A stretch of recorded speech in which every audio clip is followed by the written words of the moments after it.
او یو بادشاه هیرودیس هغه نوم او ډېر ظالم بادشاه دا دې په دغه زمانه کې چې کوم وخت کې دغه بادشاه دی د دې بادشاه یو ورېره وه ارور یې مړ او هغه ډېره زیاته خوبصورته وه او هغه د بادشاه دغه خپل اروندار هم دې بادشاه په نکاح غشتی و نو دغه جینۍ عمر یې رو مې لور کې د پرکټۍ کېدله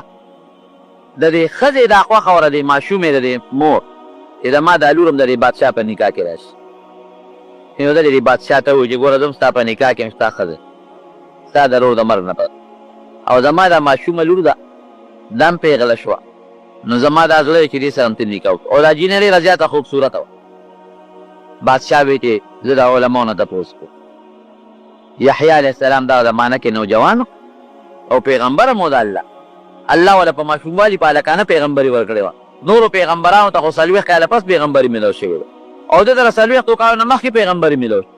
اروندار دې په نکاح غشتې ده نو ستا د ښځې لور کېږي نو دې سره نکاح کول منع د بادشاه غوسه خو راله یحیی علیه السلام باندې خو چونکې هغه پیغمبر و نو که بادشاه ښکاره مخالفت کوو نو بیا به خلکو هم دې چې یاره دې خو ګناه کوي غږ یې ونه زکریا علیه السلام نه یې تپوس وکړه سپین ږیرې وی زما دا زوی خو زما نه پس پیغمبر و چې ده څه فیصله کړه ټیکې کړې بادشاه له دې ګناه اراده وکړه خو ویرېده چې هسې نه که زه دا ګناه وکړم او دا یحیی علیه السلام او زکریا علیه السلام را باندې کافر حکم وکړي ټول خلک به مې مخالف نو ړی و خو ځان یې غلی د دې جینۍ مور چې د بادشاه دا کومه ښځه ده دې یو چل جوړ کړ دا خپله لور یې ډېره ډولۍ کړه لکه یو انسان چې واده کېږي او ناوي شي او شرابو بوتل یې وله په لاس کې ورکړ ای ورشه بادشاه ناست دی دا شراب پې وڅښه او که کله یې د نه د ګناه مطالبه وکړه نو دا ورته ووایه چې هله به زه تا سره دا ګناه کوم چې ته دا یحیی او دا زکریا مړه کوې مطلب یې دا و چې دا د مخې نه خواشي نو د مونږ قصه به سمه شي دا په ډېر ډول او سینګار کې لکه د ځان نه ناوې جوړه کړله او وړل ورتلو سره بادشاه ورته وکتل ځان یې ډولې کړی و دې ولا شرابو ګیلاس ورکړ شراب یې وڅښی چې ویستل بادشاه ته د ګناه مطالبه وکړه دې ورته ویې چې نه په قلار کې بس دی زه به تا سره هله دا ګناه کوم چې تر څو تا د یحیی او زکریا د پلار او دا زوی نه مړه کړي چې دا دې نه مړه کړي نو بس ما ته به رانږدې کېږي نه هغه په نشه کې و د شرابو او شراب خو لا خبیث شی دی د سړي کې د ګناه دا دغه نور هم پیدا کړي نو فورا یې جلاد راوړ شا به منډه که فورا د یحیی سر هم دلته راوړم سر یې دلته حاضري او زکریا هم مړ کړي فورا شا منډه جلاد لا دې بیت المقدس کې ناست دی حضرت یحیی علیه السلام چې پې ورننوت جلاد او خلک هم وځه بادشاه حکم دغه یهودیان چې کوم دا د یهودیانو دا نږدې پادریان د هغوی خو له هغه کې دا یره وه چې دا خلک به د یحیی علیه السلام ملګري شي خو چې زور راغی ټول وي او دا یحیی غلطه خبره کړې دا خو جیز دي او دې غلطه خبره کوي بس یحیی علیه السلام یې رونیو او چې څنګه یې رونیوه حلالاو یې هغې جلا هغه نور خلک خو پوه شو هغه عالمان هغې وی که دا د حلال کو دا خاوره وینې په دا ځمکه توی شوه هسې نه دا ځمکه تابانې شي ځکه پیغمبر د بیت المقدس جومات کې رانیوله ولالو وی زه صبر وکړو وی داسې کار به کوو دې به په یو خانه کې حلالو وینه به یې مونږ دریاب کې غورځو وی ډېره ښه ده یحیی علیه السلام یې رونیو ماشوم خشته خوبصورت انسانو دی وسیدا وحسورا ونبیا من الصالحین الله وی سرداری صفتونه پکې او پاک دامنو او پیغمبرو او ډیر زیات نیک و دا رب العالمین په قرآن کې گواهی ورکړي راوینې و په کاسه کې حلال دا یهودیان دومره ظالمان قسم په خدای حضرت ابو عبیده بن الجراح رضی الله عنه فرمایي د نبی علیه السلام نه حدیث نقل کوي یو ورځ د سار نه تر د غرمې پورې دې یهودیانو دې بني اسرائیلو 143 پیغمبران وجلي دي هغه به د هر قوم خپل پیغمبر وکړ یو کلي کې به پیغمبر او بل کلي کې پیغمبر او بل کلي کې پیغمبر بل کلي کې پیغمبر دومره ظالمان دا ډېر بدبخته ظالمان په هر زمانه کې دا یهودیان تېر شوي دي بني اسرائیل دا ګوره دې یهودو مړ یحیی علیه السلام ذبح یې نو چې ذبح یې کړ نو هغه وینه یې خانک کې یوړله او د دریاب په خوا کې وغورځوله هغې خودکار کړو داسې خوټ کېدل لکه اور چې جوړ شي او سر یې یوړه نیغې بادشاه ته هیرودیس ته مخکې کېښود وی دا د یحیی علیه السلام سر پروردګار څه چلو او په زکریا علیه السلام پسې منډه کړه زکریا علیه السلام خو غریب سپین ږیری و خو تللی نه شو په لاره اتې مخکې ودي ورپسې یو اونه په لاره باندې ولاړه وه ډډه اونه هغه اونې ورته زکریا علیه السلام چې ورنږدې شو ای اون د الله پیغمبر او دې ظالمانو زما بچی لال او ما پسې را روان دي ما له پناهي راکړه نو هغه اونه ورته په منځ اوښلې ده نیمه شوه دې پکې ورننوت او اونه واپس یو ځای د بادشاه دغه پولیس والا او دا خلک چې رالل ښه دلته خو زکریا هم دې پورې خو راغی چې څه یو خوا منډې وي بل خوا منډې وي بل خوا منډې وي څوک وایي داسې لاړو څوک وایي داسې لاړ تپوس کوي مونږ خو نه دي لیدلی شیطان د انسان په شکل کې ولګه وی خو په دې اونه کې وی اونې ته سینګ ننوت اونه کې به سینګ وی دې راته نښه ښیم وی څه نښې ښې نو دې چې په دې اونه کې ننوت نو د لمن یو پلو یې بار پاتې شوی وی دی د لمن پلو دا ګوره د اونې نه بار پاتې دا د اونې کرښه چې دا شلېدلې پکې منځ ته ورننوت غټ جادوګر دی وی اوس به ورسره څه کوو بادشاه وی پرېږدی به یې نه راوی باسه اونې نه سیب سینګ راوباسو وی داسې وکړې دا سر د اونې نه کټ کې او د پاسه په یاره کېږدې اوس په دې اونه کې یې اره کې او د مالې کې یاره یې په سر کېښودی چې اونې اره کوله د دې سر نه هغه دغه راورسېدو هغه د ارې هغه غاښي نو پروردګار ته اواز وکړو یا الله زما حفاظت وکړي نو ګوره په پیغمبرانو باندې ازمایښونه ګوره ډېر زیات دي اشد الناس بلاء الانبیاء ثم الامثل فالامثل نبی علیہ السلام فرمای وی زیات آزمایش او زیات تکالیف په دنیا کې به پیغمبرانو بیا چې دوی پسې څومره نږدې او څومره نږدې په هغې به دا تکلیفونه به راځي یا الله ما بچ کړه رب العالمین ورته د هغه ځای نه اعلان وکړه وی تا وختي ما ته ولې اواز نه کوه تا د اونې نه پنۍ وغوښته ته خو پیغمبر وې پکار دا و چې وختي دې ما ته ویلې وې چې یا الله ما بچ کړه ما به دله انتظام کړو د اونې نه دې پنۍ وغوښته او ته پېښه ونه دې پېښ کش به هم نه کې کش د سر نه تر خپې پورې دې ارکو په هغه ونه او مفسرین لیکي چې د خولې نه واه لفظ هم نه دی وکړې څنګه چې وینه بېګې وایي کوي که نه کوي د الله دومره تابعدار چې الله نور خفه نه شي واه یې هم نه دی چې سر یې یوړه هلته بادشاه له ویې صیب هغه بل خو مرکه و دا راده سر پروردګار په دوی خو ازمایش راغی هغوی ته خو شهادتونه پلار او زوی ته ورسېدل لیکن هغه بادشاه سره د هغه ښځې او سره د هغه لور الله ځمکه وشلول او ټول محل هر څه په ځمکه کې وردننه ټول مردار بادشاه خو لا نو د قوم چې بادشاه لاړ چې قوم خو دې تربیې لري نو د بل ځای نه یو مسلمان بادشاه و هغه ته پته ولګېده چې یحیی علیه السلام سره خو یې دا لوبه وکړه او زکریا علیه السلام سره راغی د بیت المقدس په دې خلکو حمله وکړه چې حمله پرې وکړه حمله نو په یو ورځې پکې 80,000 یهودیان مردار کړل 80,000 او چې 80,000 یهودیان یې مردار کړل نو علما لیکي چې د یحیی علیه السلام د سر هغه وینه چې د وجود نه کمه توی شوې وه هغې هغه جوش دی په قلاره هغه سر یې بیا راواخېست هغه بادشاه و په یو غار کې دفن نو د نبي علیه السلام د زمانې نه پس ولید ابن عبدالملک ابن مروان د عبدالملک ابن مروان زوی ولید هغه راغی د دمشق جامع مسجد د دمشق مشهور جامع مسجد دی غټ لوی نو خلکو ته مطالبه وکړه چې صاحب دا جومات راته لوی کړه ډېره ښه ده جومات یې لوی نو پکې یو غار راووت نو د غار په خوله غټې غټې تیږې پرتې تیږې چې لرې کړې نو پکې یو صندوق پروت و نو دوی هغه صندوق راوړه ډېر مزېدار ښایسته صندوق او دغه د بادشاه ولید ته مخامخ کېښودی صاحب جومات هم تولاوه او دا غار پکې راووته چې غار راووت د هغې په خولې تیږې هم لرې کړه صندوق پکې پروت خزانه و پکې پرته یا پیسې به پرتې وي خو موږ ستا د اجازت نه بغیر نه کولاوه دا د یحیی علیه السلام د وفات نه تقریبا 700 کاله وروسته خبره هغه یې راوړی چابي هغه هم غمي به پکې یا پکې مالي سره به سپین به چابیان یې خو یې نه جرنده یې ماته کړ چې سر یې کولاو کړ نو په هغې کې د انسان سر پروت و خشته تازه ښکلې سر لکه وینه چې په دې ننګو کې ځلیږي او صفا تور ویښته د سر او د ګیرې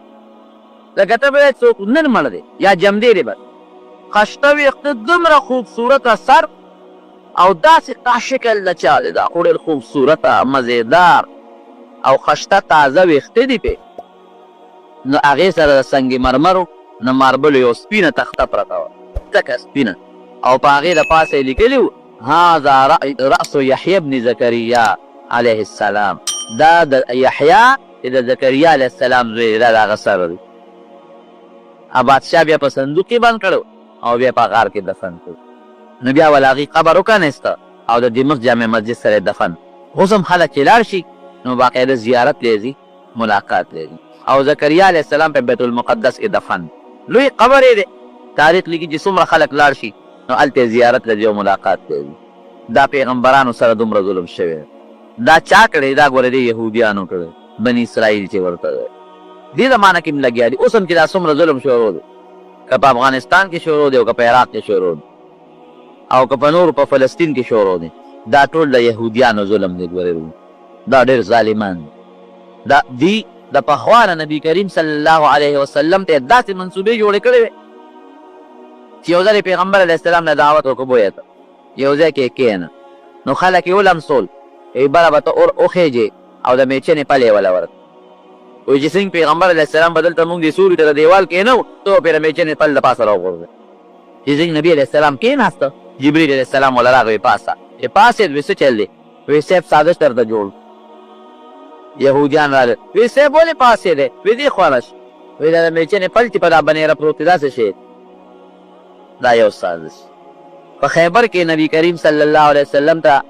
ښځه ولمسوله، پیسې یې وله ورکړې، نو د ګډ په غوښه کې وله زهر واچول. د خیبر د خندق غزا چې شوې ده او یا د احد چې شوې ده، د دې ټوله منصوبه بندي د مدینې منورې یهودو کړې. دا دومره سازشیان د پیغمبر علیه السلام خلاف، د صحابو خلاف، تر ننه پورې لګیا د مسلمان خلاف سازشونه کوي. او ور یوازې زمونږ خلاف نه، دا نن خو سره د عیسایان ملګري دي، خو دا د عیسایانو خلاف هم دي. ګورې ځکه عیسایان عیسی علیه السلام ته خدای وایي، بیبي مریم ته خدای وایي، او دا یهودیان عیاذا بالله بیبي مریم ته سپک دومره سپک لفظ سره وایي چې زه نشم ویلی. عیاذا بالله عیسی علیه السلام ته دومره سپک لفظ وایي چې زه په خولې نشم ویلی. خو نن د خدای شان دی. نبي علیه السلام فرمایي الکفر کلهم ملة واحده، وایي کافران به د مسلمان په مقابله کې ټوله یو ډله. نن ټول مسلمان ته یو ډله. نو یو قوم چې د سار نه تر د غرمې پورې 143 پیغمبران شهیدان او د هغوی شاګردان او یحیی علیه السلام غوندې پاک هستي نوجوان هغه لال کي او زکریا علیه السلام غوندې سپینګیري د خدای پیغمبر په اونه کې هلکي، دا د مسلمان دوست کیدی شي دا قوم تیارب نشي کېدلی. د حضور پاک صحابي دی حضرت ابو هریره رضی الله عنه، دا غنه یو حدیث نقل شوی دی او دا په ډېرو کتابونو کې دی، خصوصا مسلم شریف کې. هغه فرمایي چې حضور پاک او فرمایل چې اتقوا الظلم، د ظلم نه ځان وساتئ، ظلم نه ځان وساتئ، اول ته ځان وساتئ، ځکه ظلم فإن الظلم ظلمات یوم القیامه، د قیامت پر ورځ به چا چې چا باندې ظلم کړی دی دی به په تیارو کې او په عذابونو کې ډوبي. یو عذاب نه، په ډېرو عذابونو کې به دی ګیرې او دی به ډوبي.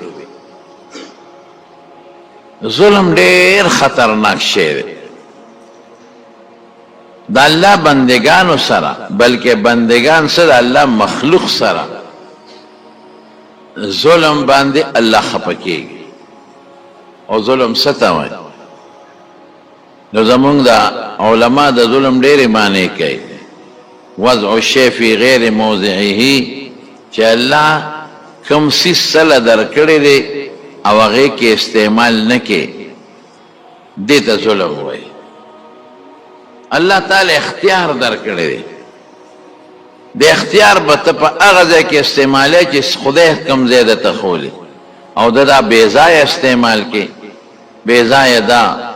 چې ښځه وهې ټکې کنځل وته کې، بې ځایه دا چې یو غلام رهي وهې ټکې کنځل وته کې. غصه تعالی خدای درکړې ده، خو په ښه ځای کې استعمال کا. که څوک په تا راغی، ستا په بیبي راغی، ستا په مال راغی، غصه وکړه. او بې ځایه ته ګاونډي ته غصه کې، کمزوری تا غصه کې بیځای استعمال التجاوز عن الحد د حد نه تجاوز کول او د خلق قبض حقوق الله وحقوق العباد د خدای او د بنده حقونه را جوختول ځان ته دا ټول په ظلم کې داخل او بیا چې پچا دې ظلم وکړ او د زړه نه کم وته نو رسول الله صلی الله علیه وسلم فرمای چې دا د خدای دربار ته ډیر زر رسیږي اتق دعوت المظلوم حضرت معاذ رضی الله عنه لګلو د زکات لپاره چې ته د خلکو نه زکات راغون کا وته وی ګوره اتق دعوت المظلوم په چا ظلم نه کې ابرته خیره کې داغه د خیرونه ځان وساته فإنه ليس بينها وبين الله حجاب دا خیره خدای ته زر رسیږي دا خدای او د خیره په منځ کې پرده نشته ظلم ډیر خطرناک شی دی ظالم له خدای په دنیا کې هم سزا ورکوي او په آخرت کې حضرت بلال رضی الله عنه باندې به یو سړی ظلم کو په مکه شریفه کې چې هغه ته امیہ وای امیہ ابن خلف او تاسو ته پته و چې څونه ظلمونه پې کول په مکه کې به راوس په ګرمو شګو به سملاو په سینه به ولا ګرمې تیږې ښودې ماشومان به ورپسې کړل په دې مکې په دې کوڅو کې ځغلوي او په چوکو یې وهه او چې زخمی بشو هغه زخمونه باندې به ولا شګي جوړولې او د مکې ډیر ګرم نور دی او کانی ډیر ګرم دی هغه ګرم نور به په شګو سملو په سینه به ولا کانی اچول سچل کړو بلال دته کنزل کړیو نه د حق والو نه د خدمت نه کو خې ولا کو صرف هغه وی چې زه مسلمان یم زه یو خدای منم او حضور پاک د خدای مقدس پیغمبر او بنده منم دا وینا نو څه چلو شو دا خپل دین دی دا خپل اسلام او ایمان دی نو ظالمان ولې ظلم کوي ډیر زیات کوي خدای پاک هغه بلال داغه د پنځه نازات کا لیکن هغه امیہ له خدای څومره لوی سزا ورکړه الله وته انتظار وکړه 3 کاله 15 کاله وته خدای وکتل ان الله ليملي الى الظالم حضور پاک فرمای وی ظالم له خدای مهلت ورکي دی وی کنه زدا سقوم په ما خدای نه نیسی دی وی که زدا سقوم نو ما نه خدای تپوس نشي کوله زما دا کار بد نه دی کنه خدای بزر نیولم او الله مهلت ورکي ليملي الى الظالم حتى اذا اخذه چې کله خدای رونی سی بین پری بدر په جنگ کې چې دې کله ته او غزوه بدر پیښ او ابو جهل کله لخر جوړو د مکې د مشرکانو نه نو په دې مشرانو باندې ګرځید نو دې امیہ لراغه حضرت سعد رضی الله عنه فرمای سعد ابن معاذ دا د مدینه او امیہ د مکه سعدم تجارت کو امیہ تجارت کو د دوړ یو بل سره تجارتی تعلقات د اسلام نه مخ کې او دا سعد چې بکله مکه تراغه یا د مکه په خوا کې به تیرې د امیہ سره به دیراو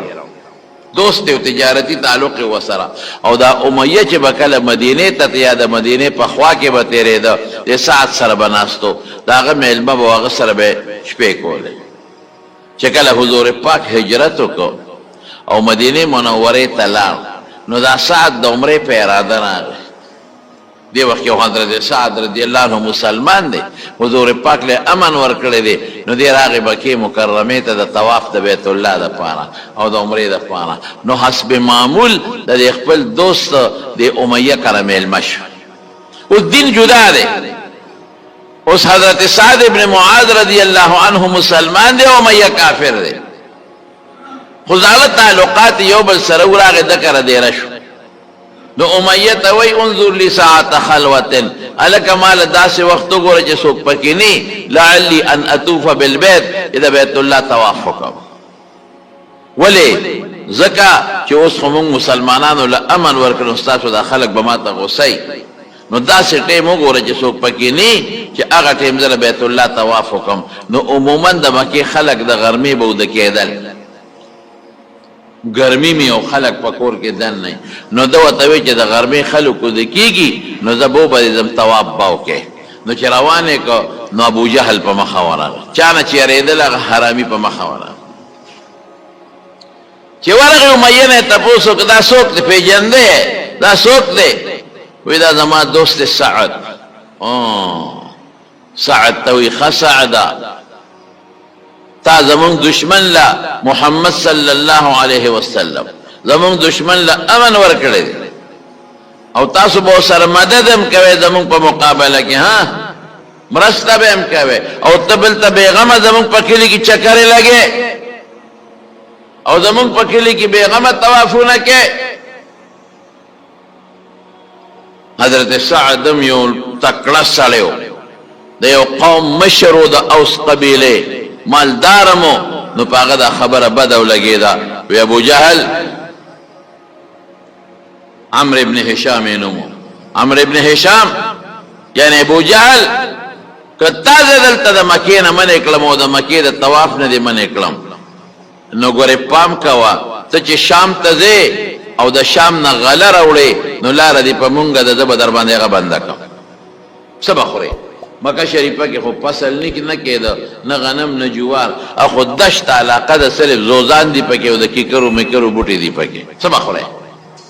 تاسو له خو مال د شام نه راځي زه به در باندې هغه لاره بنده کړم د لوږې به مړه شې په هغه لار به ونه پرېږدم بیا به څه کوې زه نه راځم مکې ته طواف له راتلمه چې ته مې منې کې طواف له به نه راځم ځه بس الله ته خو زما حال معلوم دی ته به څه مې نه پرېږدې لیکن تا به په داسې لاره بنده کړم چې قوم به دې څه خوري ته به څه خورې خبرې یو بل سره تیزې شوې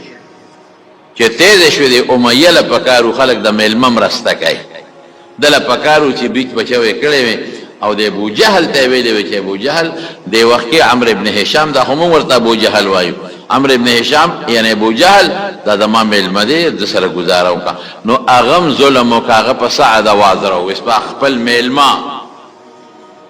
ورته سعده ته خو زما میلمه خدا عمرو ابن هشام د ابو جهل دا زمونږ د کلي سردار دی په دا سترګې مه راوباسه په دا اواز مه راوچتوه نو سعد خپه شو چې زه خو ستا میلمه یم پکار دی چې تا هغه ته ووایې ما ته ولې وې بیت الله خو یوازې ستاسو نه دی د ټولو خلکو دی او طواف له راغلی ما نو د هغه ته وې نه وې او ما ته وې نو بس سعد ابن معاذ امیه ته مخ ورواړی امیه وی ته خو غلی کېنه ستا متعلق خو مونږ ته خپل مبارک پیغمبر فرمایلی دي چې امیه به مونږ وجنو دغه ځای کې خبره رفع دفع شوه امیه کور ته لاړ سعد رخصت شو مدینې ته لاړ چې امیه کور ته لاړ نو ښځې ته ویې ښځې وی تا به ونه رېدل هغه زما دوست چې دی سعد هغه خو ماته یو خبره وکړه څه وې وی هغوی ته پیغمبر علیه السلام ویلي دي محمد صلی الله علیه وسلم چې ما به وجني ګور هغې د حضور پاک دونه ورته پته وه چې د هغه د خولې نه خبره ودي نه دروغ نه هغه رښتیا کافران دي دا ورته پته یعنې ویلې به زه مړه څه خبره ده ما څوک نشي وجلی سره کوټې خو نه لیکن خبره یې غوږ ته پرېوته چې هغه ویلي دي چې وجدي به بس دې کې څه چل شته وی ښځې وی ما ته خو هغه داسې وي چې ما مونږ هغې وجني وی ما ورته وی چې په مکه کې مې وجني که بهر مې وجني وی هغه راته وی چې دا پته راته نه لګي ښځې ورته وی بس دلته د پسې هغه نشي راتلی او د مکې نه ته بهر موزه او دم وی لا اخرجو من مکه ته د مکې نه بهر نوزم ولې هغه ویلي دي چې مونږ به دې وجنو څه چل پکې شته دې کې د بدر جنګ جوړ شو ابو جهل لګیا دی لښکر جوړی امیه ځان غیب کړ خو ته پته ده چې زما متعلق ویلي دي چې ما به وجني نظم ابو جهل یو مشر راوباسي امیه له راغی امیه ځان تیاروه ټول مشران دي او روان یو مسلمانانو پسې او پرېږدو یې نه ختمو به امیه ورته وی زه خو بیمار یم ما ته خو پته ده زه خو نشم ترې ناجوړ یم ځان په ځای به بل څوک ولېږم نوکران به ولېږم غلامان به ولېږم او زه ناجوړ یم وی نه نه نه نه دا چېرته کېږي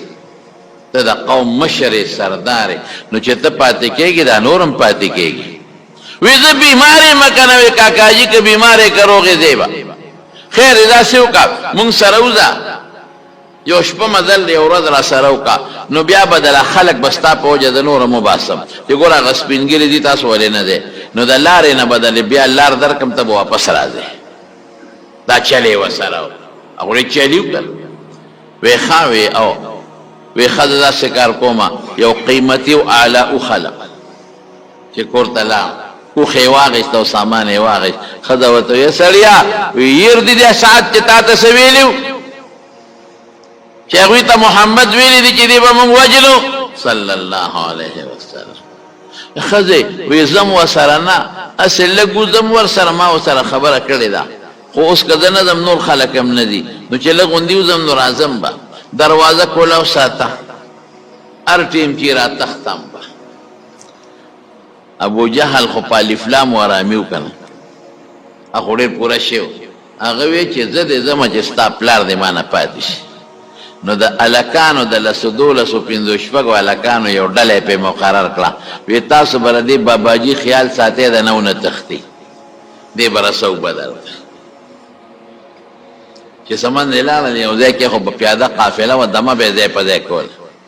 چې سمندې لاړل یو ځای کې دمه وکړه، خیمې خښې کړې، روز نیمه به هغه ځای کې دا دوی دمه کېدل چې څاروي هم دمه شي ګیاګانې وخوري په خپله هم دمه شي. د څه چل وکړه د امیه د ځان سره هغه اوښ نږدې سملاو او مطلب یې دا و چې دا خلک اوده شي زه به اوښ باندې خپه ور واړم او تختم به.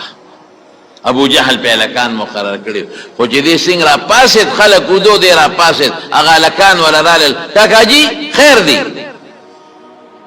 اوبه پکار دی او دس ماته لوټه پکار ده بس ضرورت دی خدای دا څه په غم واوړېده. وی زه سرکوزو اوده شه تاسو زله ما پسې ګرځئ نه مونږ خو ته مشر زمونږ باباجي زمونږ کاکاجي ستا خدمت ته ولاړ یو که ستا څه پکاري اډر کوه. خیر امیه پوه شو چې دا هلکان خو ویښ دي او دې ځای کې کار نه کېږي، زه چې بل ځای دمه کوو هلته نه به راوتښتم. چې بل ځای دمه وکړه او خلک وده شي او دا نیمه شپه شوه دم ځان د قصده وده کړی او چې خلک بلکل وده شي نو دې غلې غوندې را پاسېد چې په اوښ پاړو موزم هغه هلکان خو ته ابو جهل پېږوي را منډه کړې کاکاجي ولې څه دي څه ضرورت یې اوبه دې پکاري بل څه پکاري مونږ ته وایه. تاسو بیا ما پسې قرآن خطې یې نه نه ته زمونږ مشر یې که نه مونږ ستا خدمت ته ولاړ یو هلته یې خوند ونه کړ. رو رو په دغه طریقه به درته ورسېد چې به درته ورسېد جنګ شروع شو. هغه حضرت بلال چې دې ظالم پې ظلمونه کول، هغه حضرت بلال چې د په شګو کې سملاو، هغه حضرت بلال چې په زخمونو به ورته شګې اچولې، هغه حضرت بلال چې په سینو یې وله ګرمې تیږې ښودې هغه صحیح کو او چغې یې کړه لا نجوت ان نجا امیه ای خلکه هغه د امیه دی ګورې که دې د نه بچ شو زمرم هغه ول اخبخ به زه مړی ما که دا د نه بچ شو. خلکو وی کم دی وی هغه په اوښ باندې سور دی. نو د امیه سره زوی مو او صاحبه چې څنګه د صحابه ولیده نو صحابه ورپسې شو. چې ورپسې شو نو د عبدالرحمن ابن عوف سره د تعلق رضی الله عنه وی عبدالرحمنه ما پیغمبر علیه السلام له بوزا وی راځه راپسې ما پسې راځه خو صحابه خو ورپسې هغه پښتانه وایي چې د سړي په سر راشي که نه بوډۍ به وی خپل زوی ته بوډۍ به زوی ته وی بچې زما دا ژوند دې خدای تعالی درکړي او تا دې خدای جوړ کړي ما دې خدای مړه کړي او تا دې خدای جوړ کړي زوی یې ناجوړه دې کې ملک الموت راغی. ملک الموت راغی چې راغی بوډۍ ته یې وی سپین غاړه ټیم دې پوره دی. بوډۍ ورته وی روغ او رنځور پېژنې او که نه ناجوړه مې زوی دی او ته رالې ما پسې روغ او رنځور پېژنې نو دا هسې یو خلک یو بل ته وایي زما ژوند دې خدای تعالی در بچې تا دې خدای جوړ کړي ما دې مړه کړي خو ته دې مرګ نه دی لیدې بوډۍ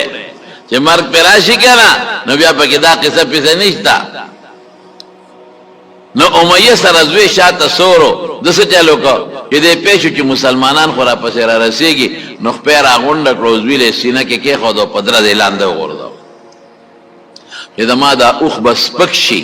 دروند دې منډه نه شي والی نو زه به پیغمبر علیه السلام له ورسم او دا کافران به مې په زوی شي هغه سره په جګړه شي نو زه به ترې بچ شم صحابه راورس مسلمانان به مې په زوی شي دوی به مې په جګړه به شي زه به ترې بچ شم مسلمانان صحابه راورسېدل دوی خو ولې یو سود غزاره وکړې مردار کړ ده پسې بیا شو چې شو ورورسېدل وی عبدالرحمن څه وکړم وی اوښ نه ټوپ کا اوښ دې پرېږده بس د اوښ نه یې ټوپ کړی او عبدالرحمن ابن عوف رضی الله عنه پې د پاسه ځان ور واچو مسلمانان راغله وی پاسه وی نه دله زه امن ورکوم او دې د حضور پاک له بوزم وی پاسېږه ته د سپېره هغه ظلم موږ نه دی لیدلی د په بلال لږ ظلمونه کړي دي پاسېږه خیر هغه ته نه پاسېده او دې ډېر غټ و د وجود نه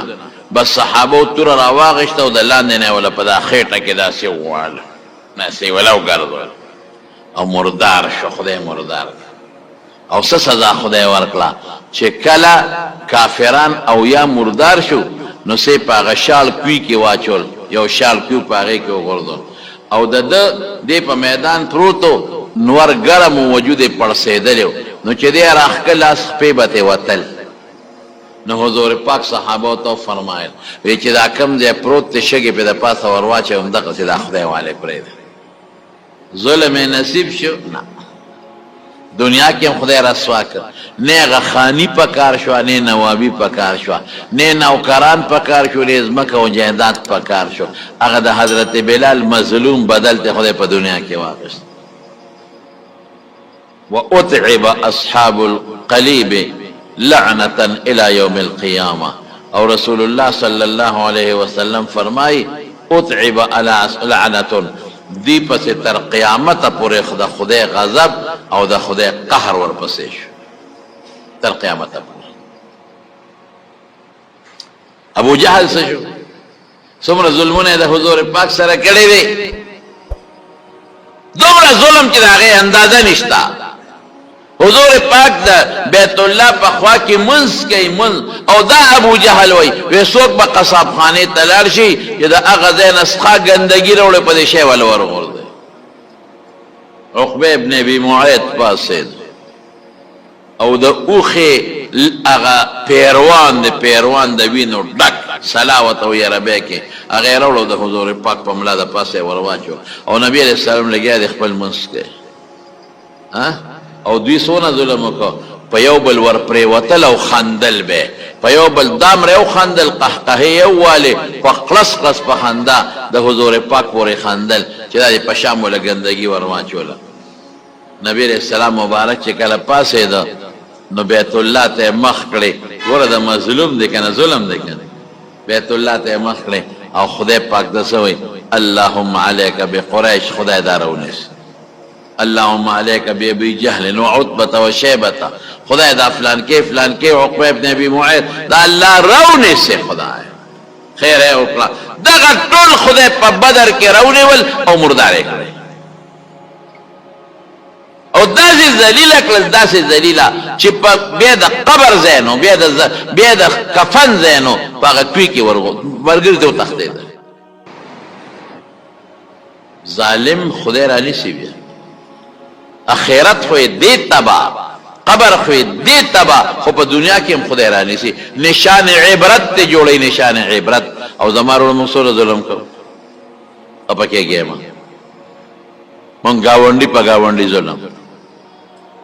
د ځمکې ګاونډي په بل ځمکې ګاونډي ظلم پوله ولوي دا ظلم نه دی دا وبخور وبتې نیسي دا ظلم نه دی بوسالت اغلا کوي شوتل اغلا کوي دا ظلم نه دی د وګو پټل ورشي د غیا په باندې وګي ماته یو غیا کې منډي ظلم نه دی اصحاب نه چې غوښه اخلي خم پکې شته لیکن هغه د اډو کامل چې در په غاړه کې دا ظلم نه دی دا سودا چې در باندې ټماټر خرڅي او دا ګندا او دا ټول پکې ورواچي او ته مال خرا کوي خدر کوم او ټول داغي پکې گیر کې ظلم نه دی دا زیاتې نه دی دا مساله کې چې دا ګندګي را ورچې او پته په پیسو خرڅي دا ظلم نه دی دا چې ته سوچا اخلي او دې چلکی رنگ کوي او پکې ګړۍ ظلم نه دی دا مزدور چې ته ګوډ لبوزه ټول داسې دی ګوري مزدور چې ګوډ لبوزه او ځان خلاصي دا ګوډ نه او تو پړو چتای او لوړې په بل ځای کې دی دا ګوډ دی دا ګوډ نه دی کوي غیا دی یو ځای نه تو پړو چتای کې په بل ځای لوړې کې دی دا ګوډ نشو کنه دا ظلم نه دی دا زیاته نه دی او دا ته چې د مزدور پیسې نه سي دا ظلم نه دی رسول الله مبارک فرمایي مزدور چې مزدوري وکړي چې خوله او چې شوی نیمه کې ولا پیسې ورکا او ته پیسې نه سي دا ظلم دی الته مزدور هم ظلم کوي ته مور سره ظلم کوي دا سارو سره موږ ظلم نه کوو قسم دې سارو سره سونه ظلم کوي هغه غریب ذاتلو نه غوي او تا به سونه بار دغه کړي سنډا او دا ساروي کې دا پیوي پکوي تاسو دا ګرځېدو نه دون ستړي وي درېړو نه خو خدای سنډاګان خلاص کړل رړې ختم شي او خرم خدای پاک دغه نه خلاص کړل درېړو نه اوس کم دي په خو رړې بزیات او دا شیدونه راوتل دا سوته چنګچان منګچان باغې کې خلک وړي هغه خر غریب بس کول قوق به کول دتلو بانو او د خر خو به بدر وازوا وای سره به خلکو گزاره کوله سنډا سره به خلکو گزاره کوله د خر خو به دونه بدر وازوا چې اکثر به د اولی د وینو ډکو او وینې به تیروته او دی به ډبول او وهل به او چې کار به پیو کو د ګرځېدو بانو نو بیا به سره چلو کو بیا به پرې خو د جزات په پردو پټو کې سره په ډیرانو سره دا د خدای مخلوق نه دی دا ظلم نه دی دا افسر چې خپل ماتحت سره کم زیاته کوي دا ظلم نه دی دا ماتحت چې افسر خبره نه مانی دا ظلم نه دی گاونډي سره ظلم اے پلار بچو سره ظلم بچی د مور او پلار سره ظلم خاوند د خزه سره ظلم خزه د خاوند سره ظلم دا بس کېږي ګوریات ساته دیات ساته کفر خدای برداشت کوي خو ظلم نه برداشت کوي د ساروم نه برداشت کوي حضور پاک فرمای اور حدیث ته د بخاری شریف وی په دوزخ کې مې یو خزه ولید چې پیشو په چکونه لګول په دوزخ کې وا او پیشو په چکونه لګول دوزخ کې بعضی سيزونه بسوځي کې بعض نه پیشو پکې دا هغه د چکونه په لګای او دا کومه خزه وا دا په بنی اسرائیل کې یو خزه وا پیشو یې تړلې وا نه پرې خوده چې ځان لسمګي مګرونی سي او ځان موړ کې او نه په خپل خوراک ورکو مات جوعن هغه پیشو د لوګي نه مړ شو الله پاک دا هغه پیشو د ظلم نه هغه مالک رانی ولې دوزخ کې جوړې هغه پیشو په مسلط کې چکونه په لګي حضور پاک نه صحابه تاسو کو ولې په سارو کې امدا شېشتا وي چې کم د لون زړه شي وي د لمدې اینې شي وي او جمدې وي چې ظلم به کې خدای پاک ورنه تاسو کوي بلکې دا لاسکه چې کم ساروي دي د اخکراور په بیخکر ورده وهي ساروي ښا د قیامت پرد بر دې بیخکرو بدل خدای د اخکراور نه ظلم د ساروي خدای نه معاف کوي چې ساروي مکلف د سر نه دی ساروي نه جنت ته نه ولا دوزخ ته دا غوي ظلم نشي برداشت کوله قیامت پرد چې کم ساروي بل ساروي والے دي نو ابل لبا اقخ کرے ورکی شاب بدلته والا بدل بته والی به ټول خورش د ساروي ظلم خدای نه برداشت کوي د مسلمان به خدای څنګه برداشت کوي او نن سبا چې کم د توپک خاوند دی د مال خاوند دی د موټر خاوند دی د جیدات خاوند دی قسم دې کړه هغه د مخې نه سوک سکیږي تیرې دې تیرې مخې نشي پلارې نشته در پټل د لټاکونه درکې اجرت ته نشي ورته کور ته نشي ورته پیغام خاده کې ورسره نشي او ځای کې دی تک بدل درکې او فخر بکې خبره برته اوري ستغه برته اوري مکه وې ګور ظالمانو ظلمونه مکه د خدای د غضب نه ورېږي د خدای د قهر نه ورېږي ظلم مکه غریب خدای پیدا کړی تا نه دی پیدا کړی عجز خدای پیدا کړی ته خالق نه خالق بل شتا غریب خدای پیدا کړی ته خالق نه ظالما خالق بل شتا ور مکه وا په خپکیږي تبا بشي الله به درونی ډیر مرید یو بادشاہ په ولاقه ګرځیدا یو ځای خوښ شو ځنګلو او ځنګل سره خوا کې خمدهدار شینکې دی او چبنې دی او بلی بادشاه خپلو نوکرانو ته وی هلکه دا خو ډېر ښه ځای دی ښه یخې اوبه دي ځنګل دی دلته مال یو محل جوړ کړي ریسټ هاوس راله جوړ کړي اوړي کې به راځم او دې کې به دیره کېږم او ښکار به کوم دا خو ډېر مزېدار یخ ځای دی شاه به دونه موده کې ماله ښه قیمتي محل جوړ کړي نوکران لګیا شو او د بادشاه دپاره قیمتي اعلی محل جوړ کو بادشاه څه وی دې ځای کې جوړ کړي چې کوم دا کورونه دي دا خلک د کورونو نه لر کړي ماله محل جوړ کړي ډېره ښه ده بادشاه به تپوس کو محل څنګه دی چې کار شروع دی په نقشه کار شروع دی بادشاه ته نوکران وی صاحب محل تیار شو ها لا ښکلی محل هم درته جوړ کړ اوس افتتاح کوي بادشاه وزیران ورسره دي مشیران ورسره دي دنیا خلق دي چې نن د بادشاه محل جوړ شو او افتتاح به کوي چې بادشاه څنګه راغی محل ته وکتل د محل د دیوال خوا کې یو کچه کور و وی دا څه دي وی دا یو بوډی دی او د هغې کور دی وی دا هم نه دي روان کړی دا خو زما په محل یو داغ دی دې سره خو زما محل بدرنګ ښکاري ای بادشاه سلامت دا یو بوډی ښځه هېڅوک یې نشته ډېر عاجزه ده نو موږ خو نور کورونه د خلکو روان کړل محل هم درته جوړ کړو خو دا هم چې روانه و دې ډېر زیات وجړل وی بس ما پکې ښه کې خو دا کور نه پرېږده موږ وی د یو پوټی نه کور دی په دې څه غریبه ښځه ده دا د بادشاه د محل خوا کې وی بادشاه سلامت غریبه وه نو موږ پرېښود وی نه منم زه به اله دې محل ته دننه کېږم چې تر څو مو دا کور نه روان کړی دا خو زما په محل یو داغ دی بس نوکشه به فورا روان کې بس اسې ودره وسونه وخان ودرېدل بادشاه غونډه قافله ودرېده وی نه ځم چې تر څو م دا کور نه روان کړی بس هغوی زر زر لګیا شو غریبې ته وی وځه کونډې بوډۍ وځه وی نه وځم وی ته څنګه نه وځې بادشاه هغه د پنور ولاړ دی او محل ته داخليږي نه چې تر څو دا کور نه روان شوی بوډۍ څه وایي د دعا چل زده کې بوډۍ څه وایي بوډۍ وایي یا الله زه خو کمزور یم زما کور دا ظالم رانی دا خو زما د خاون کور دی دا خو زما د مهر کور دی دا خو زما د غریبۍ کور دی زه به الله کم خوازم خو زه خو جومات ته هم نشي تلی کړی چې د جومات کې به دی راشي زه به کم خوازم یا الله زه خو کمزور یم خو ستا زور څه شو یا الله زه خو بې کسه بې څوک یم خو ستا طاقت څه شو زه خو الله عاجز یم نو ستا هغه طاقت خدای څه شو ته خو طاقتمن یې ته خو زورور یې ستا خو څوک مقابله نشي کولی تا ته خو څوک سر پورته نشي کتی خدای زور دې څه شو خدای طاقت دې څه شو خدای ستا بادشاهي څه شو او څه دې ته دعا وایي ښځې له لاس نو پورته کړې چې د بادشاه نه سا د اس د پاسه ووته او مردار شو محل پاتې هر څه پاتې هلته هارټ اټیک راغی او مردار شو د ښځې پولیس والا ورته بس بس به نورې خیرې ونه کړې بس بس بس بس بس سړی دې ځای ته ورسوم لړ ختم ظلم به نه کوي رسول الله صلی الله علیه وسلم یو حدیث دی او وی چې چا باندې څوک ظلم وکړي که نه او دس بدل واغېسته چا وله سپېړه ورکړه او دم سپېړه ورکړه بس د انتقام واغېسته او چې دله چا سپېړه ورکړه او ده ور نه کړه آهې وکړه الله وی اوس یې ما ته پرېږده د ده نه به زه سپېړه وباسم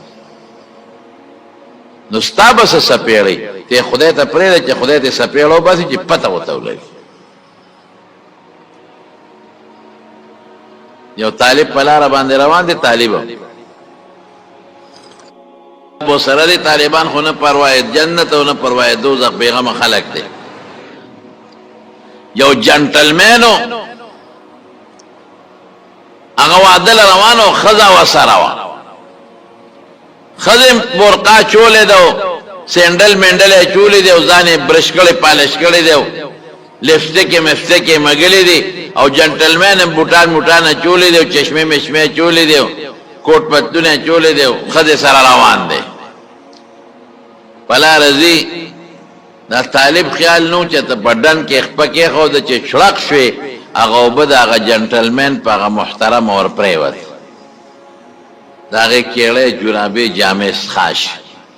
جنټلمین ویي د خدای دې بیخ وباسه زما ښځه دې ولړله مونږ واده له روان جامې دې وله ولړلې پیزار دې وله ولړو خو چې شړخ شو هغه طالب یې په دا مخ یو مضبوط غزار و خوار شي ګډېږي په لاره نظر دې نه لګي هغې سره یې څه چلو زمونږ دا سړي هم ګورې د ښځې مخکې چې که نه ډېر بهادر یي که نه دا برېت یې داسې جغی جغا د برېت یې داسې نیغ نیولي خو چې ښځه ورته داسې وګوري ها نو برېت بیا لاندې شي برېت بیا نوم ته ورسي نوم ته هر څه چې دی خو ښځو سره ټینګې نه دي بیا امین نه تپوس وکړې که نه دی به راته ووایي په مونږ دلته بهادر یې امینه داسې او داسې او داسې او کور کې الما لیدلې دلته کې داسې سر یې ښکته کړي او داسې دوک ولاړ بشیر جانه تا له دال کور نه دی لیدلی ما لیدی دی ښه او دې دوک ولاړې دوک بیا ښه سړی وي ښځه مو خاوند دې څنګه دی یاره ډېر ښه سړی دی ډېر ښه سړی دی چې زه ورته څه وایم هغه کوي غوږونه پې نیسم غوږونه م نیسي جنټلمین خو ښځې ته ځان ښه چې شلخ شو په دا مخ یې وه او ما څه غلطي کړې ده ما ته څه پته وه خو په لاس ونې برابروم ښځې ته وایي زه چې ځو دا جامې به بدلې کړو د دې سپېره د لاسه جامې څخه شو او پیزار به بدل کو بیا به راوځو ښځه کور ته مون ښځه لګیا شو جامې بدلئ او دا سړی کوټې ته څه کار له وخت خو چې سینګ بره وخته خپې وښوېده دا پوړی باندې په غرض لاندې راغی دا سټ یې ولګېد او مردار شو مړ شو ښځه خو پوه شو چې د خو هغه غریب والی دی په مخ د هغه څه غلطي وه په غلطۍ کې د یو سړي خپه په خټو کې لاړه او د بل جامې خیره نه شو صبر وکړه که نه صابرینو له خدای جنت ورکوي پوه شو وی دا هغه سړي خیرې وکړې او د ځان ورسره یاره شوه او زر خلکو ته وی خلک رالل سخاون مې مړ شو په منډه ویم دې پرېږدی دا خواص یې مړ شو ورشئ په لاره یو طالب سپېړه والی دی هغه خیرې کړی دی موږ تباه نه شو بچي مې تباه نه شي لا ولاړ شئ د هغه نه معافي وغواړه بیا به ګورو طالب مخکې روانو بارانو په لاره ځي هلته یو الوی دکان کولاو کړی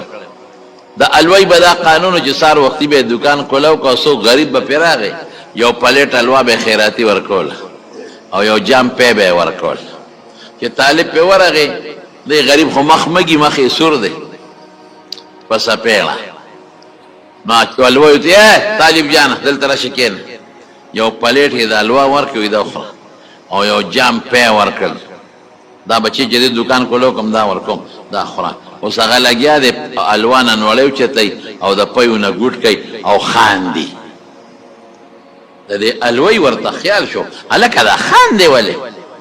ما الوا درکړو پې ته ما پورې خاندې وی نه تا پورې نه خاندمه وی ولې خاندې ویسې د خدای د خدایه ته خاندم وی د خدای خدایه کې څه دي نو یو خوا سپېړې راکوي او بل خوا الواګانې راکوي هلته سړي پړه کې ورواچوله نو خو مضبوطه سپېړه یې راکړه او دلته ښه مدیدار پی دي او ګوټ ته کومه ګرم او ګرمه الوا ده دې کې هغه دا سړي هغه نوکران راتلل هغه کور والا دی ولیدې لکه طالب جانه هغه سړي ته ووالې په سپېړه وی خو دې مړ که که نه ما کوم ځای وجلی دا پکې بله 300 دو ویم والم زو ما مړ که وی نه خیره دې ورته وکړه اخو چې بره په پوړو ختېده لاندې را پرېوته او مړ شو وی ما خو خیره نه ده کړې وی مهرباني وکړه بد دوا ورته وکړه خیره دې ورته وکړه نور بچي غرق نه شي ښځه غرق نه شي خو مړ شو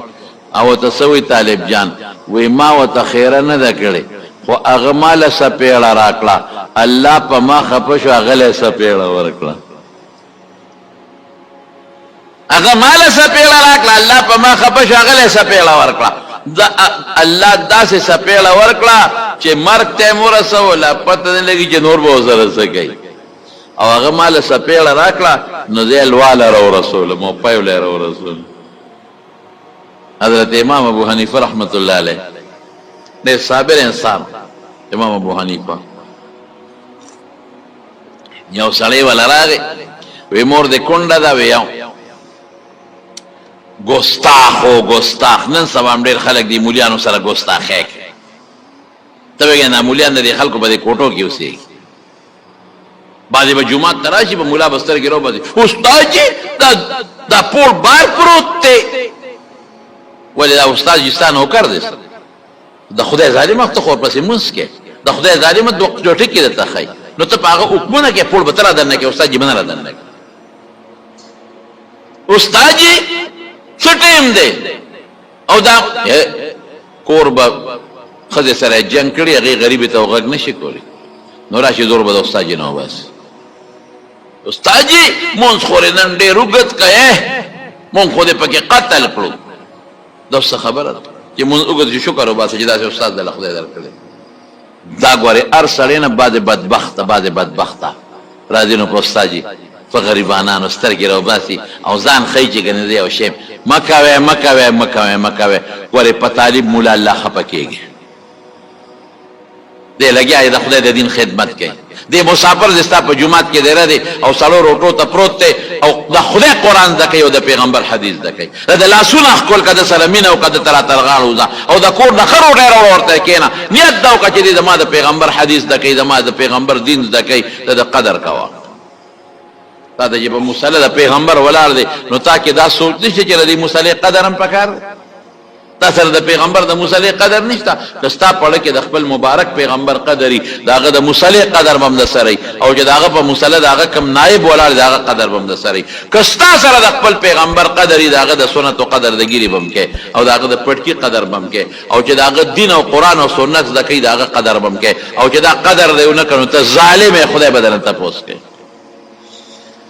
چا چې د ګیرې بې قدري کړې ده او چا چې د پټکي بې قدري کړې ده او چا چې د ملا بې قدري کړې ده او د دین بې قدري کړې نو خدای وله څه موده ورکړي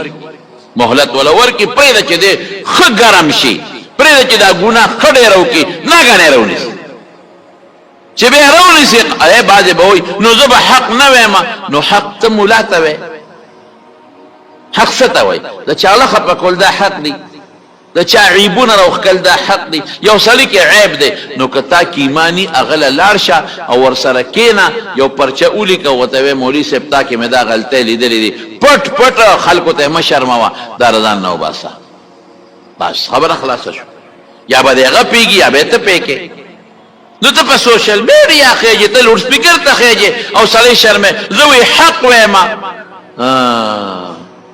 دا حق وایه که نه چې د ما پلار د ما مور سره میلو شوی او زه یې راوړی دا خو هم حق ده دا مه وایه که دا وایه که نه چې د ما خور سره د ما اوښې میلو شوی دی د واده په شپه د شپه کوټه کې دا چلو بچي راوړلی دي دا هم حق دی دا وایه که نه حق به نه وی چې کوم حق کې د چا بېعزتي هغه حق به نه وی چې کوم حق یو انسان ته تکلیف رسېږي هغه به نه وی چې کوم حق کې د انسان باندې ظلم وي دا به نه وی راشه مخامخ کښېنه ورسره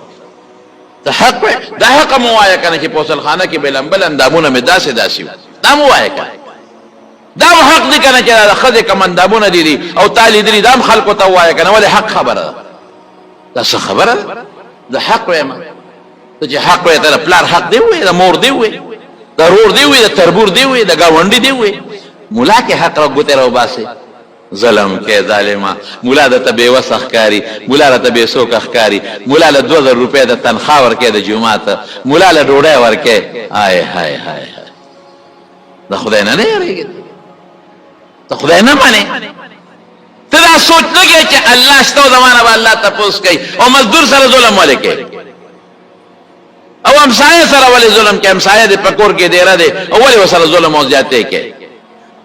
ټوله شپه ورځې په ښځه خدمت کې او ټوله ورځ په ده خدمت کې سړی ډوډۍ مولا نه ورکوې ولې ظلم کې ولې زیاتې کې دا زیاتې نه دی دا ظلم نه دی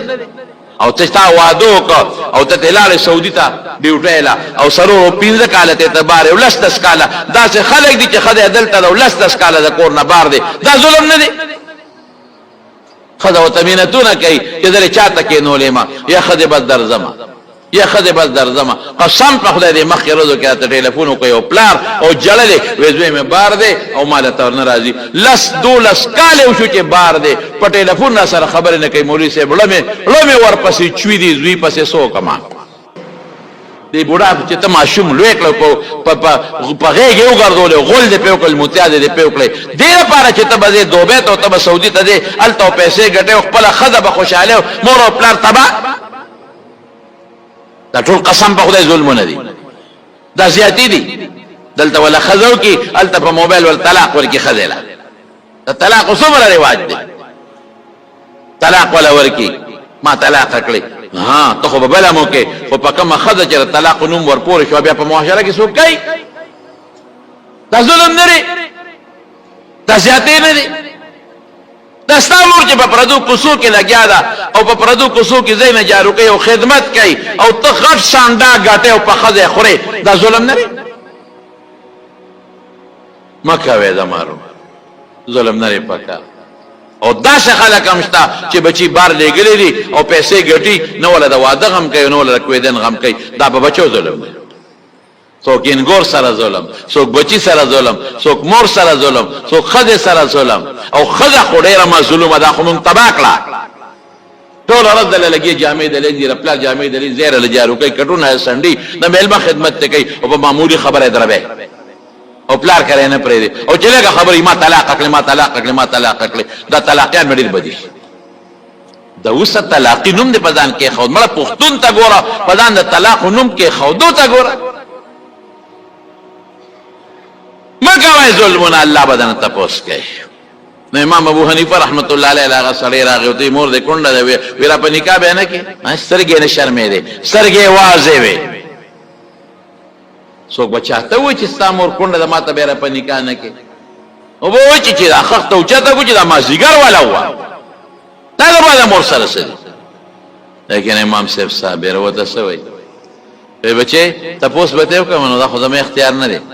که د مور مې نکاح تړلی کېږي او تا سره واده کې ډېره ښه تپوس به ته هغه ګستاخ ورته وایي ورشه که نظر ته تپوس وکړه خو چې امام ابو حنیفه په درشل باندې خپه ور اوچته کړه ور دننه شو هغه سړی په ځمکه را پرېوته او سات یې ورته مړ شو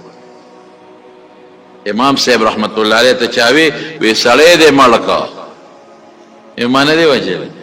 وی هغه زما اړو دړ داو ما له سپېړه راکړه الله په ما خفه شو هغه له سپېړه ورکړه او مردار یې کړ نو دمارونو بنیاد دا دی چې ظلم ښه شی نه دی زیاتې ښه شی نه دی او د زیاتی بدل الله پاک په دنیا کې او په آخرت په دواړو کې اخلي که چا د مال ظلم وکړه د مال هم به د خدای په دنیا کې بدل لي رسول الله صلی الله علیه وسلم یو ځل فرمایل وی مفلس پیژنې غریب او فقیر ویا ویسته وای وی چې پیسې وسره ني وی نه مړه دا خو مسلم مفلس نه دی دا مسکین نه دی دا فقیر نه دی فقیر او مفلس هغه ته وای چې د سره د قیامت پر ډېر زیات نه کېږي په دنیا کې ډېر زیات روزه او منځونه او نه کې کړی دي خو د خلقو حقونه په پوری دي ظلمونه په دنیا کې کړی دي نو د قیامت پر ورځ به خلق نه کې وړي په خپل حق کې نو دې بتشتو قپاتې شي اس په مسره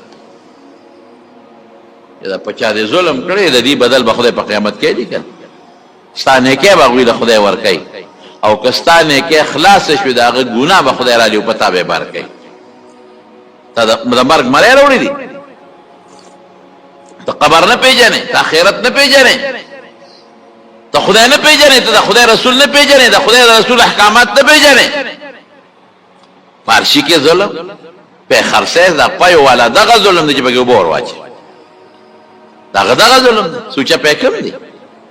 ما دې وسړي خبره کولې په پلان کوچ کې دوه کسان ناسو ویا یو بل ته و چیرې زه خو پکې دا پایپ ما خورې زبردسته طریقه لاندې کړې دا وی څنګه په پیښور کې پلان کې دکاندار دی او هغه نه پوډر راوړم او په اوبو کې ښه مزیدار حل کوم او چانې کوم په پایو کې سم ټینګ پې دی دا حل پوډر رااله په پایو کې اچي دا ظلم نه دی دا زیاتې نه دی ورونو ظلم باندې کړ بس په خپل حق صبر وکړه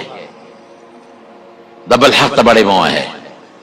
او که څوک د سره زیاتی وکي الله ته سپاره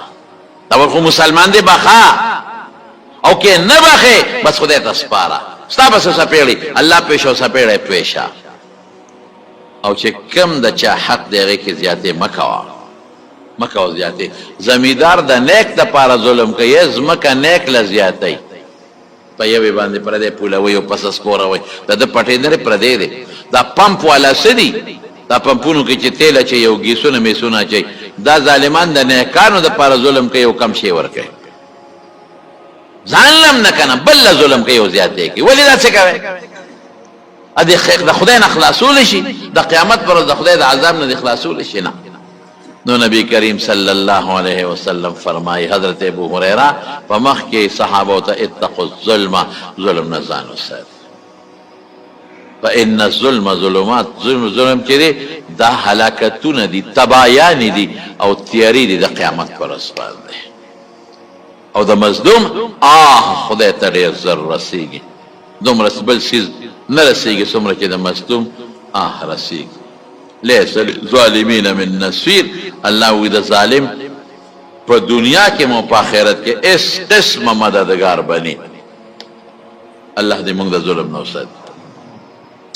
که زمونږ نه شوي په جبه یا په لاس یا په مالیاتو کې چا سره ظلم زیاتې کړي خدای مونږ ته معاف کړي او غلم خیر او برکت ورکړي خدای مونږ ته معاف کړي غلم خیر او برکت ورکړي خدای مو ظالمان کې او مو مظلومان کې او الله د فتنو آفتونو مصیبتونو نه په امن کې استاد دوه کې دا سیلابونه دي ډېر زیات اوس ما اورېدل چې یو غټه ریله در روانه زمونږ په دې علاقو باندې خدای پاک دې مسلمانان د سیلابونو نه محفوظ کړي خدای دې مونږ دا مونږ ظلمونه کوو که نه نو خدای دې د خپل قهر او غضب نه په امن او امان کې اوسه او زمونږ دې عمرزو کې د شاه فیصل زمونږ منزل راځي مستقل زمونږ د جمعې مقتدي دی مستقل د هغه شاه فیصل والد صاحب وفات شوی دعا ورته وکړئ چې الله مغفرت نصیب کړي الله د آخرت خوشحالۍ نصیب کړي الله وارثانو له صبر ورکړي او د هغې نه مخکې د قاریم دادالله صاحب و د عمرزو د هغه مور وفات شوې وه د هغې نه مخکې زموږ د محمدي ګل حاجي صاحب رندار وفات شوې وه عمرزو ټولو ته دعاګانې وکړئ چې خدای پاک یې مغفرتونه نصیب کړي او الله د آخرت خوشحالۍ نصیب کړي خدای پاک یې وارثانو له صبر ورکړي او دا د حسین علی حفیظ صاحب زمونږ د عمرزو د هغه اوښې او د مغرب جان مولوي صاحب د رضاړو د هغه ترو هغې ته دعا کوي چې الله مغفرت نصیب کړي الله د آخرت خوشحالۍ نصیب کړي او وارثانو له خدای صبر ورکړي چې څوک بیماران دي خدای روغ صحتونه ورکړي الله قرضداران د قرضونو نه خلاص کړي خدای د بې کسو بې څوکو ته مدد وکړي خدای د بې کسو بې څوکو ته مدد وکړي چې کوم په بار ملکونو کې دي او لګیا دي غریبانان مزدورۍ کوي ته ورته مزدورۍ اسانه کړي ته ورته سفر اسان کړي خدای ته زموږ حفاظت نصیب کړي زموږ د بچو حفاظت نصیب کړي مو ظالمان کړي مو مظلومان کړي برحمتک یا ارحم